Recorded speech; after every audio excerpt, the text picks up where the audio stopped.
El Rey es un proyecto que se alimenta pues de varias vertientes, pero esencialmente surge a raíz de unas clases de historia del cine que nosotros las orientamos sobre los géneros cinematográficos. Y hay un autor que me ha llamado siempre la atención, que es Andrew Tudor, y él hace un análisis sobre el género de terror, sobre el western y sobre el cine de gángster. ¿Sí? De alguna forma ese fue como uno de mis textos básicos en mi tesis de comunicador, en mi tesis de grado. Y a raíz mm, de estar con el tema recurrente, de abordar los géneros, eh, también por otro lado estaba una tarea documental que yo quería hacer un documental, o sea, bueno, primero en la especialización de prácticas audiovisuales lo orientamos hacia el documental y la idea era trabajar, partíamos como de un interrogante y era cómo el narcotráfico nos había cambiado, cómo el narcotráfico había alterado la ciudad, cómo había afectado los modos de ver, de vestirse, de hablar, cómo el narcotráfico digamos, había generado otras lógicas de pensamiento, otros imaginarios. ¿Sí? En esa medida emprendimos un trabajo de investigación y yo trabajé con un grupo, los orígenes del narcotráfico. Entonces, indagando un poco en los orígenes, entonces de alguna forma fue como como una beta importante que encontré. Eh, Entre otras cosas, porque de alguna manera era como el retorno al barrio, o sea, cuando mi familia llega aquí a Cali, pues llegamos a un barrio popular que se llama eh, San Nicolás. Y ese es un barrio bien especial en el que yo viví mucho tiempo. Y el grillo era un personaje ¿cómo? El grillo, sí, Sí, sí sabe. el grillo era un personaje que desde cuando era niño yo lo observaba, ¿no? Porque, digamos, mi familia tenía unas residencias, ¿sí? Un hotel, unos hoteles populares y un restaurante. Entonces, cuando ya empiezo a atar cabos, entonces yo siento que ahí hay un documental muy importante y empiezo a hablar con mis amigos de San Nicolás y la idea era que iba a ser un documental. Y entonces hablé con la hermana, hablé, hablé con mucha gente, pero había particularmente un informante que era como el que estaba dispuesto a dar buena parte de la información. Y antes de grabar, entonces yo lo llamo el día antes, pues como para verificar de qué vamos a trabajar. Y él me dice, Antonio, eh, acabaron de matar a Jaimito. El grillo se llamaba Jaime Caicedo Caicedo y el hijo se llamaba Jaimito. Jaime, pues. Entonces me dice, acaban de matar a Jaimito, le pegaron 7 tiros y lo fueron a dejar al garaje de la casa. Esto todavía está caliente y si yo te dije algo no te lo sostengo. ¿Sí? Y, y yo no voy a decir nada. Entonces, claro, con eso se me empieza a caer el documental, se me cae directamente el documental, eh, y frente a la imposibilidad del documental, entonces yo empiezo a hacer una propuesta de un guión de ficción, que era una mezcla de documental, o sea, era un documentalista, era lo que me había pasado, digamos, en ese momento. Una persona que empezaba a buscar información sobre un personaje que lo pensaba más como con el dispositivo del ciudadano Kane y, y empezaba a encontrar diferentes versiones. Pero luego apareció la convocatoria, una convocatoria de dirección cinematográfica no existía, de Colcultura. Eh, eso fue en el año 97, 97, sí, 97. Y entonces, como ya tenía la versión de 50 minutos de un documental, una ficción documental, entonces, digamos, yo dije, bueno, nada pierdo, y me aventuré en la opción del largo, ¿sí? Y después de que el largo era un proyecto muy ambicioso, por fortuna pues nos ganamos el premio, pero luego ya viene pues todo el proceso de cómo el premio se vuelve un castigo, o sea, cómo Sí, pues. hacer una película, porque el premio eran 100 millones de pesos, que era un poco de plata para mí, pero Para que la para la película, sí. película no lo era, ¿sí? Entonces ya viene toda esta parte del otro proceso.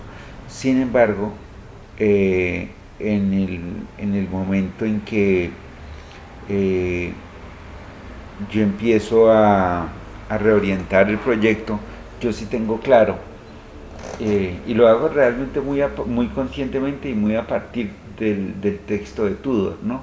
O sea, es una historia que, como todas las películas de gángsters, debía contar el ascenso y la caída de un personaje.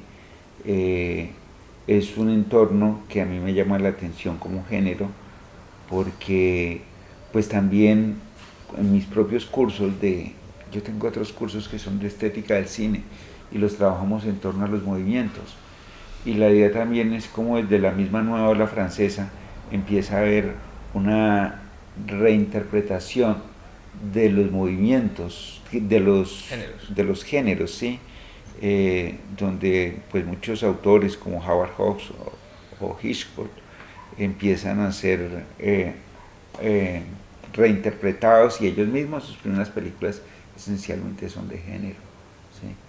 Entonces, con ese contexto un poco me animo, en el sentido en que yo considero que hay una oportunidad, porque películas sobre, o sea, hay películas del bajo mundo, pero yo creo que la primera película que se hace conscientemente sobre un narco eh, era esa, ¿no?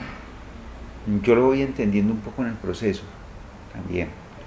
Eh, Después, y a mí me interesaba tener algo que sigo trabajando en este momento, que es la perspectiva, mmm, digamos, eh, cómo a partir de los géneros se puede llegar, por un lado, a tener una orientación sobre un cine personal, pero por otro lado hay la posibilidad de involucrarse con un gran público, que yo creo que para todos es importante. O sea, no se trata de hacer películas para unos pocos amigos, sino que las películas pues tengan repercusión.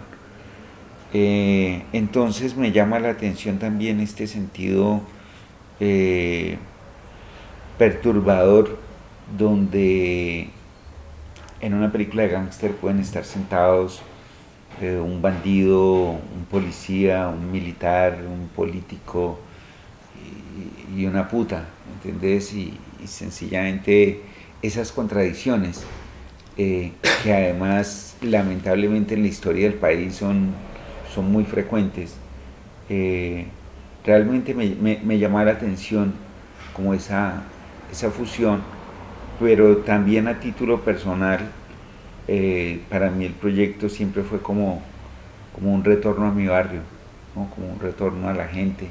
Muchos de los personajes pues les dimos muchísima vuelta, pero los referentes reales son amigos que conocí, ¿sí?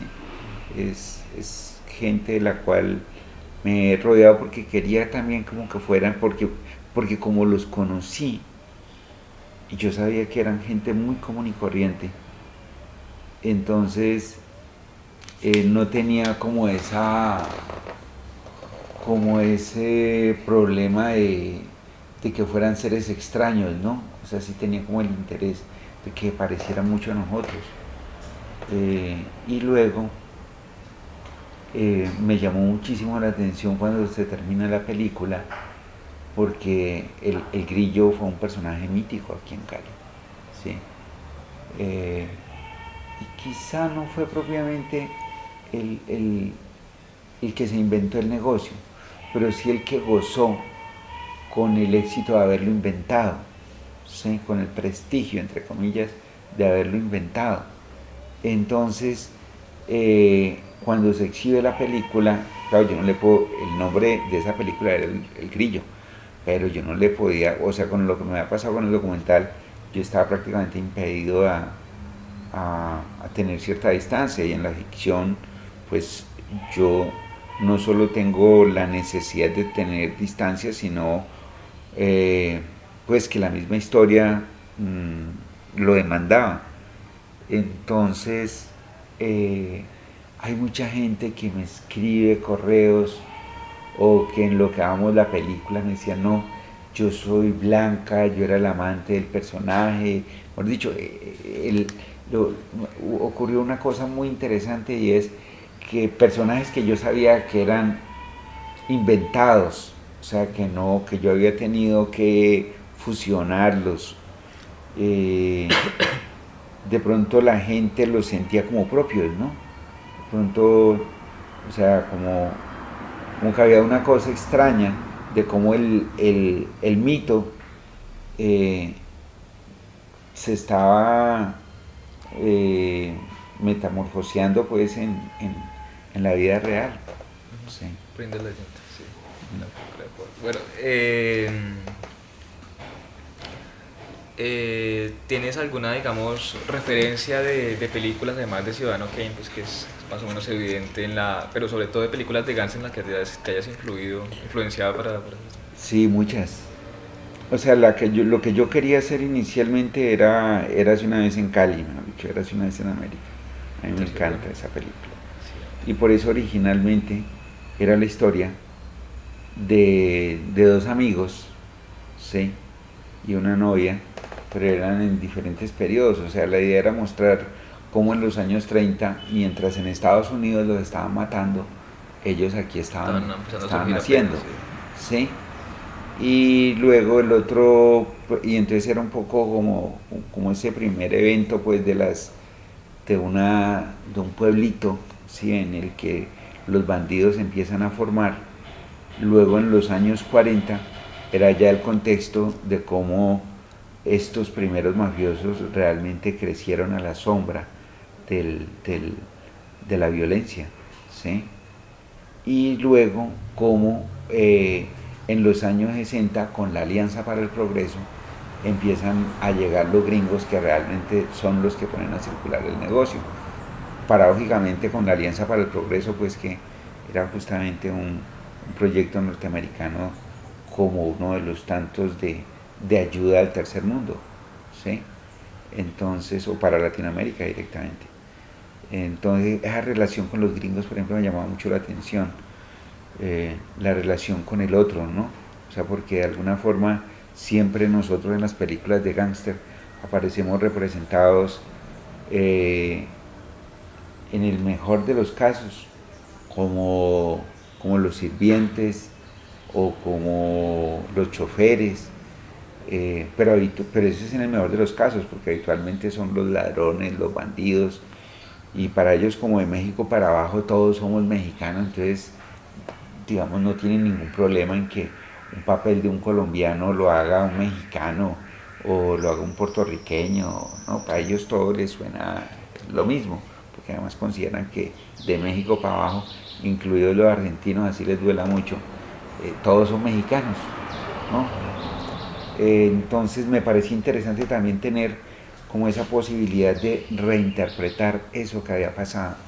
Y, y yo retomé varias, o sea, digamos, en esa pesquisa que hicimos sobre cómo el narcotráfico nos había cambiado, eh, porque además mientras nosotros estábamos haciendo esa investigación, pues mataron a Santa Cruz, o sea, el cartel estaba cayendo, ¿sí? Entonces, eh, digamos que yo quería arrancar con esa primera parte, mmm, porque sentía que tenía la distancia que demandaba la historia, ¿sí? Entonces empezamos a hacer pues toda esta historia de época, pero con la premisa clara, como te digo, de las referencias de, bueno, Érase una vez en América, la otra referencia, El Padrino, inevitablemente El Padrino, era, era una, pues una película que la observamos varias veces. Eh, yo vi algunas películas, digamos, tenía de referencia algunas películas de cine negro, ¿sí? Pero particularmente la que más me encantó, o de la que tenía la referencia más clara, era la de Howard Hawks, ¿Cuál? Scarface, Scarface. ¿sí? Que es buenísima. Y es una película de 1932, ¿sí? Entonces, Sí. bueno, Enemigo Público también. eh, digamos que sí, yo aprovechando, en ese momento no estaba tan de auge, o sea, no estaba en auge el DVD, sino eran los VHS. Eh, pero siempre tenía como esa perspectiva de trabajar el cine de gángster, pero entendiendo también el género como una, eh, como una alternativa que esencialmente es transgresora y que de otro lado eh, mm, digamos que tiene un mestizaje, ¿no? Los géneros siempre están interrelacionados con otros géneros, ¿no?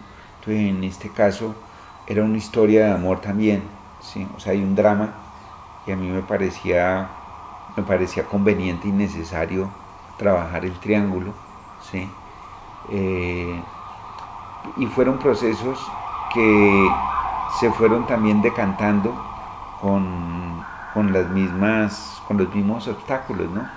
O sea, cuando yo inicialmente tenía todo este proyecto, eh, después alguien que lee el proyecto me dice, no, es que usted no tiene una película, usted tiene tres, ¿sí? Porque yo tenía la de la infancia, la de la adolescencia y ya los personajes cuando estaban adultos.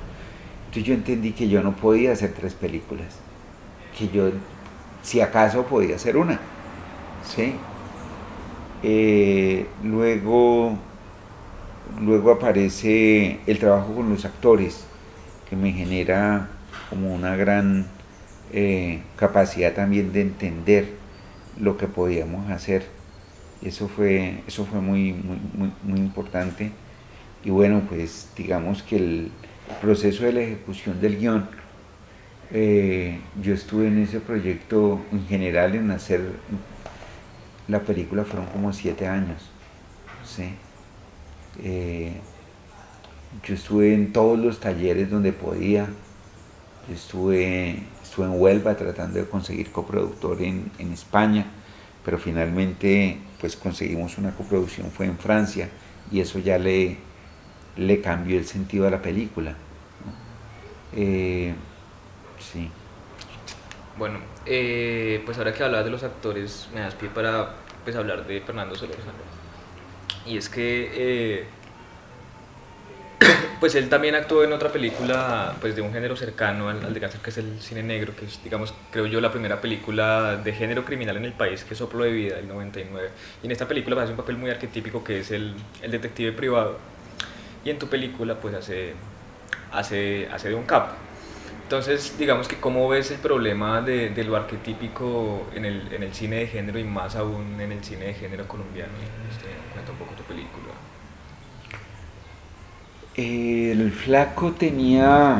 El flaco entra al proyecto como, como un personaje muy secundario.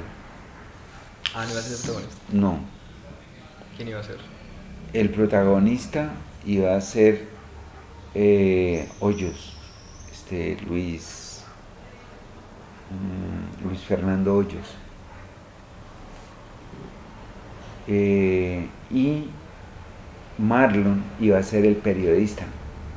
Hay que Sí, darle o la historia, sea, sí. era un personaje, los dos iban a ser personajes muy secundarios.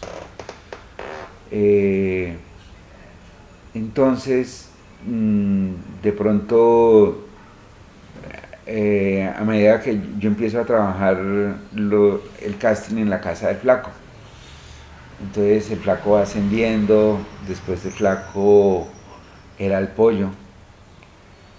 Eh, bueno, digamos que hubo una serie de procesos en los que los protagónicos no lo fueron, sino que lo fueron un poco por el azar.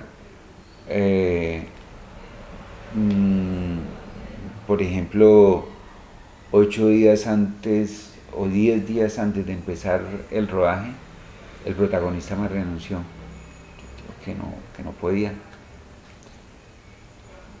Yo creo que le dio culillo de que era una película de época y que nosotros no teníamos, la mayoría éramos absolutamente inexpertos, solamente habían 4 personas que tenían experiencia en una película. Entonces yo creo que le dio culillo de que la película no saliera bien y entonces él me renunció. Eh, mm, entonces, él, por ejemplo, tenía mucho temor con el sombrero. ¿Sí? Para mí era claro que él debía tener sombrero, porque eso estaba relacionado con, yo lo asociaba como este contexto de estos hombres, de estas ciudades que se arman a partir de aunque es un personaje urbano, pero hay una referencia de época que yo quería marcar con el sombrero. ¿Sí? Eh, entonces él se medía un sombrero, se medía otro, y tenía mucho temor porque el atuendo que él había utilizado en la película de Luis, en Soplo de Vida, eh, él no se había sentido tan a gusto con ese atuendo. ¿Sí? Sobre todo él lo contaba de una manera muy sencilla, y es que él estaba muy comprometido con el personaje y ellos estaban ensayando, no sé, por la 19, y entonces él sale a la calle y de pronto lo ve un gamín y se le burla, ¿sí? Como si él fuera traición, no sé, en Sí. todo caso le hace una broma tan pesada que al hombre lo baja a eso y él se siente prácticamente como en ridículo con ese atuendo. ¿Sí? Entonces, con ese antecedente, yo le empecé a vender la idea de que para el personaje era muy importante, que necesitábamos marcar su transformación, eh, y que era una actitud, pues, como parte, el sombrero es un elemento eh, que invita a la seducción también, ¿no? Es un elemento característico de una época. Y bueno, finalmente eh, empieza el rodaje y, y bueno, como te digo, las cosas fueron un poco así, eh, con mucha dificultad, eh, y arrancamos el rodaje con Fernando, que me parece que fue una persona clave, ¿sí? Porque porque había vivido aquí en Cali, pero además él tenía tiempo, porque también el asunto con los actores es de tener las ganas, el tiempo. Ellos se vinieron a vivir aquí a Cali un buen tiempo, entonces eso hizo también de que él, y empezamos a indagar en la calle, y él también empezó a investigar, ¿sí? Eh, entonces, yo creo que eso nos ayudó. Mm, el otro asunto era cómo, cómo consolidar este personaje, ¿no? O sea, como las referencias que podíamos tener en torno a él. Nosotros, eh, de- o sea, yo recuerdo que yo le presenté, habían varias personas que nosotros teníamos, eh, para ayudarle a los actores y para ayudarme yo mismo. Por un lado estaba un, un policía retirado, sí, que le decían Maluco, y en la vida él trabaja, tiene un papelito ahí en la película. Maluco, Maluco era un personaje como para otra película.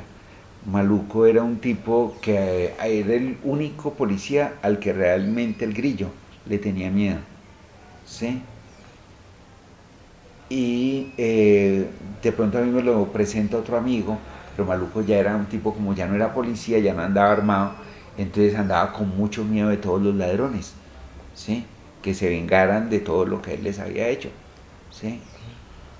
Entonces Maluco empieza a ayudarnos, porque a Maluco le encanta el cine, él había trabajado más como en Esposos en Vacaciones y en otras películas de época, entonces él estaba fascinado con la película, habían un par de bandidos de San Nicolás, amigos de infancia, que pues eran muy amigos del Grillo, y entonces ellos también nos ayudaban a darles cuerpo y sentido al personaje del flaco. Eso fue esencial en la película, porque como es una película concéntrica, o sea, toda gira en torno a un solo protagonista, el flaco estaba prácticamente en todas las escenas. ¿Sí? Entonces eso le ayuda a dar mucho sentido a la película, pero lo otro también, porque hubo cosas que no las logramos hacer, entonces el hecho de que fue un rodaje tan accidentado, nosotros primero rodamos aquí en Cali, se nos acabó la plata, luego continuamos en Bogotá, entonces cuando yo volví a filmar a Bogotá, yo entendí mejor la película y pude eh, darle más, refilmar algunas escenas y filmar las otras, las que estrictamente necesitaba. Porque yo entré a filmar con un guión de 120 páginas y filmé que como 60 páginas, como la mitad de todo el guión que tenía. Entonces, ese proceso de, De cantar. sí, de volver a filmar en Bogotá me permitió pues como entender también mejor la película, porque no es fácil realmente narrar y darle cuerpo a la película que uno quiere, ¿no? Y luego vendrían pues todo el proceso de postproducción donde los españoles fueron esenciales para que la película tuviera como pues, la Actual. coherencia que tiene. Bueno, es que ahorita que hablabas de lo del atuendo de Fernando y Soplo de Vida, a Soplo de Vida le criticaron mucho precisamente eso, y era que, pues que se conoce que Luis Ospina es un cinéfilo, y pues en muchos escenarios eso se le reconoce como mérito. Pero en el escenario cinematográfico concretamente con ese Soplo de Vida fue todo lo contrario, fue contraproducente. Entonces la película está llena de guiños, dicen los críticos, de guiños que son demasiado evidentes, que no se articulan muy bien entre sí, que no se articulan muy bien con la historia y que no están muy bien aterrizados en el contexto colombiano. Y el principal es como el atuendo, que hace un detective vestido así en la Bogotá del centro. Entonces mi pregunta es, ustedes los caleños, los del famoso Cali, son muy conocidos por su cinefilia, pero no has encontrado nunca que esa cinefilia puede llegar a ser contraproducente para realizar una película, digamos, estrictamente colombiana, autóctona, con la que la gente se pueda identificar, y no un pastiche de guiños. No, mira que incluso en los documentales, eh, yo personalmente siempre he tenido como referencias no solo de otros documentales, sino de películas de ficción. Eh, yo lo que creo es que cuando uno hace una película, uno tiene que soñarla como si fuera una gran, gran película. Porque finalmente después lo que uno logra filmar y lo que queda Eso. es como las ruinas Sí, de sí. todo lo que uno soñó. Entonces la idea es que aún si uno logra mostrar las ruinas, que eso todavía tenga interés, ¿sí? Pero lo otro es que una cosa son las referencias y otra cosa son las condiciones en las que realmente puedes hacer o puedes expresarte. Eh,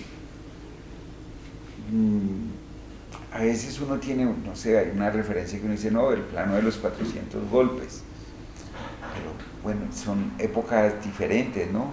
O que uno puede decir, no, pues nos vamos, sí, con este plano de Ciudadano Kane, pero a la hora de la verdad son cosas distintas, por lo menos en mi caso, para mí son importantes las referencias, pero sí tengo en cuenta de que son extrapolaciones.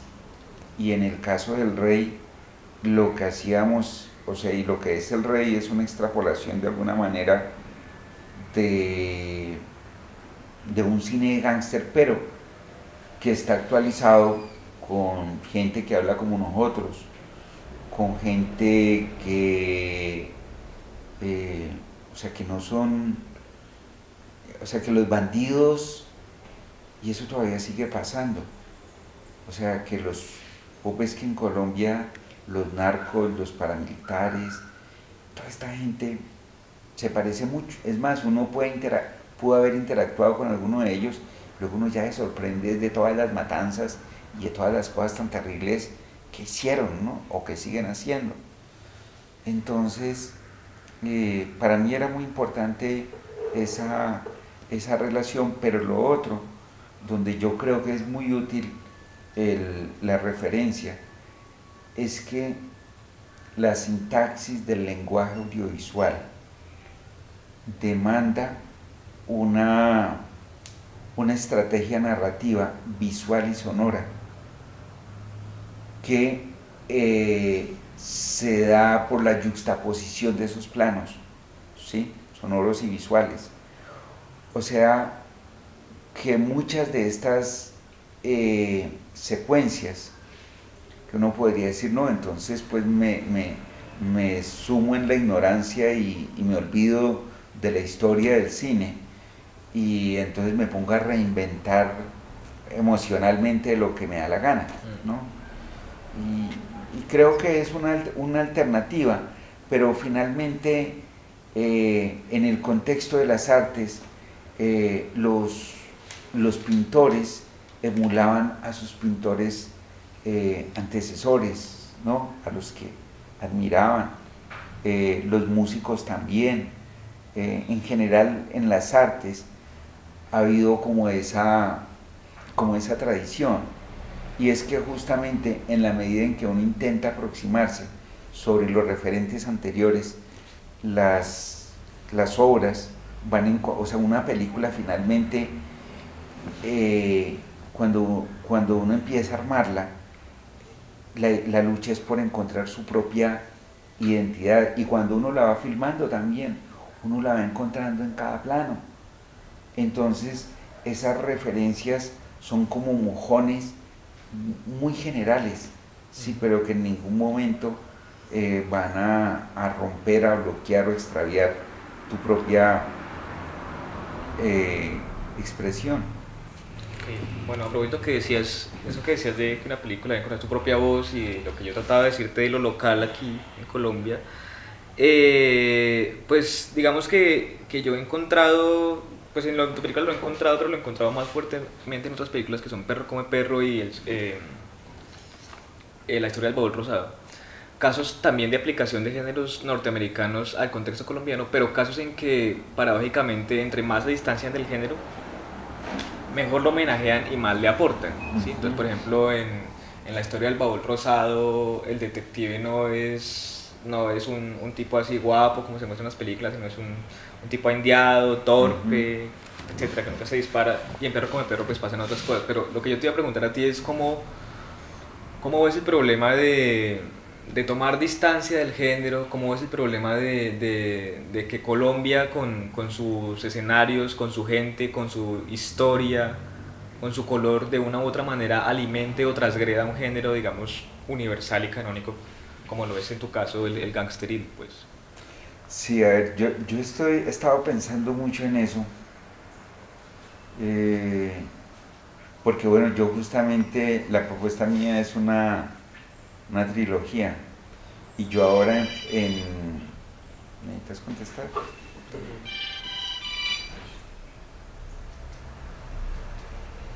Y yo justamente ahora, en, en junio, voy a empezar la segunda parte de la Sí. trilogía, que se llama Vuela la Paloma, ¿sí? Y es la historia, digamos, de una rumbera.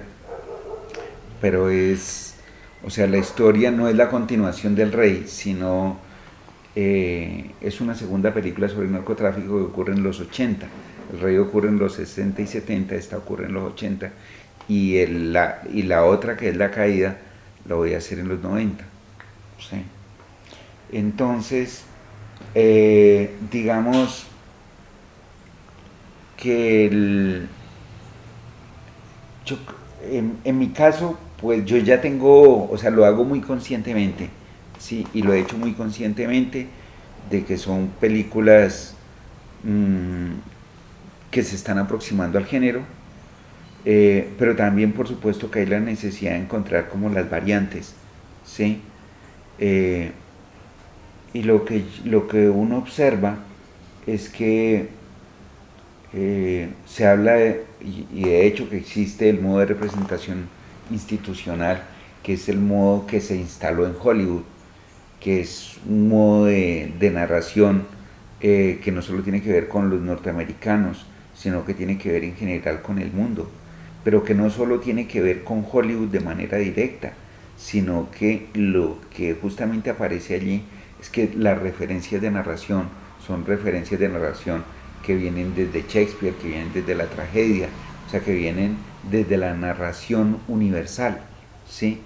Y quizá en esa medida estos modelos que se aproximan a la condición humana y que en buena parte se han escudado o se han decantado en los géneros cinematográficos, este tipo de historias, a mí me parece que justo en las particularidades del género es su condición universal, ¿sí?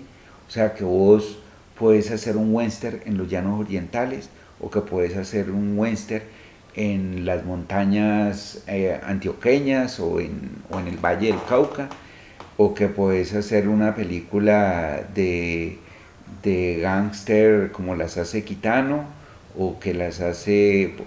No, o sea, lo interesante de los géneros es justamente toda esa movilidad que además lo requieren los géneros para actualizarse, ¿sí? Sí.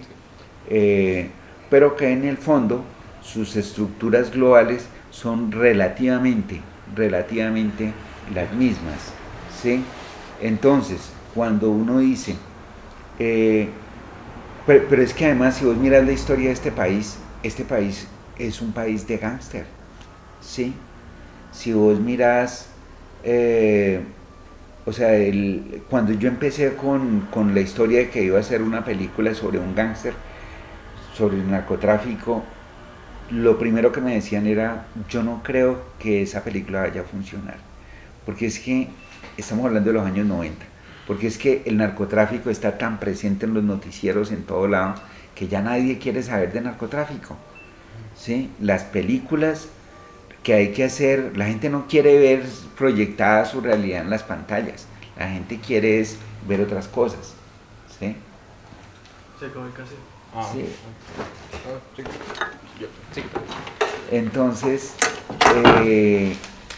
digamos que mmm,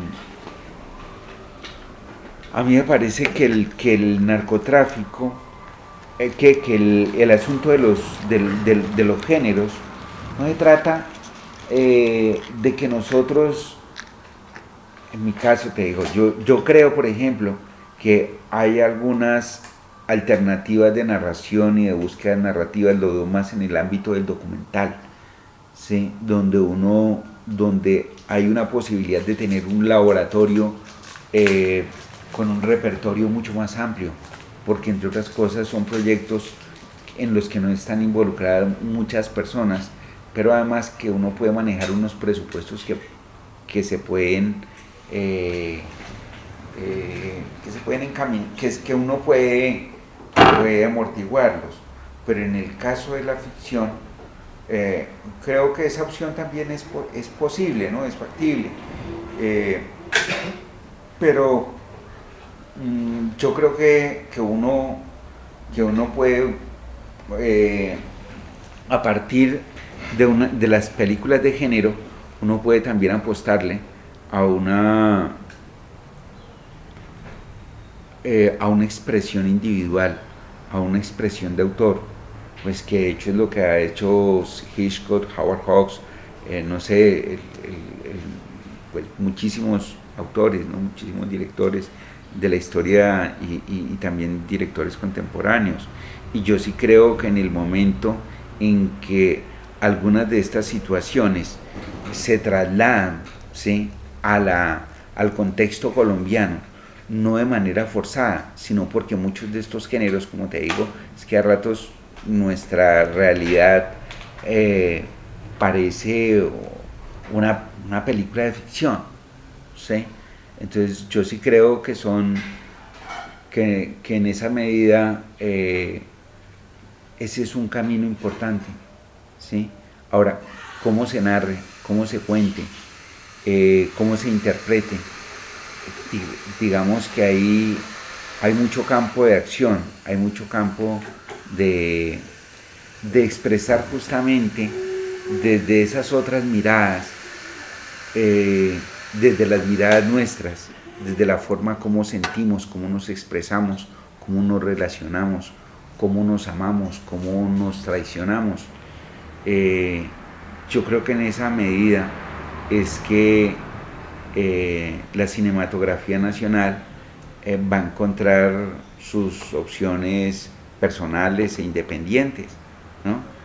Eh, recordemos que muchos de los realizadores independientes a la hora de la verdad no son tan independientes de los modos de narración, ¿sí?